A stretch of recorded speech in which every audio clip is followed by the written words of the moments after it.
कर्जत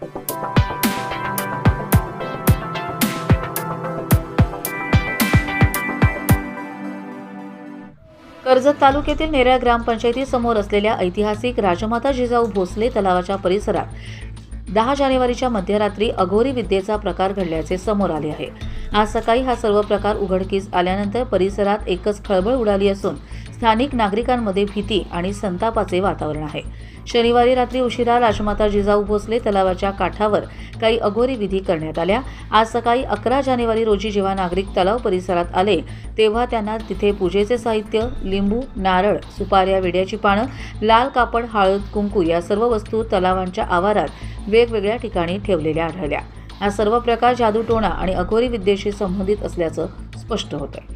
सध्या स्थानिक स्वराज्य संस्थांच्या निवडणुकांचे वारे वाहत आहेत। या पार्श्वभूमीवर हा अघोरी प्रकार केला गेल्याची चर्चा नेरळमधील चौकात रंगली आहे। राजकारणात विजयासाठी विज्ञानापेक्षा अघोरी विद्येचा आधार घेतला जात असल्याचा संशय स्थानिक नागरिकांकडून व्यक्त केला जातोय।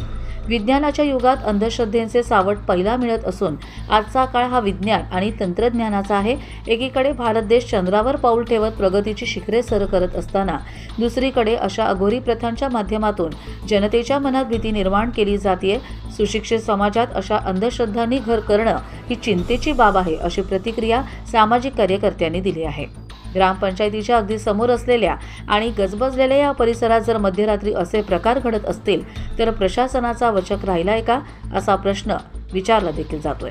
या संतापजनक प्रकारामुळे नेरळमधील वातावरण तापले असून अशा अघोरी प्रथा करणाऱ्यांचा शोध घेऊन त्यांच्यावर महाराष्ट्र जादूटोणा विरोधी कायद्यानुसार कडक कारवाई करण्याची मागणी जोर धरतीये। कर्जत लाईव्हसाठी महेश भगत, नेरळ।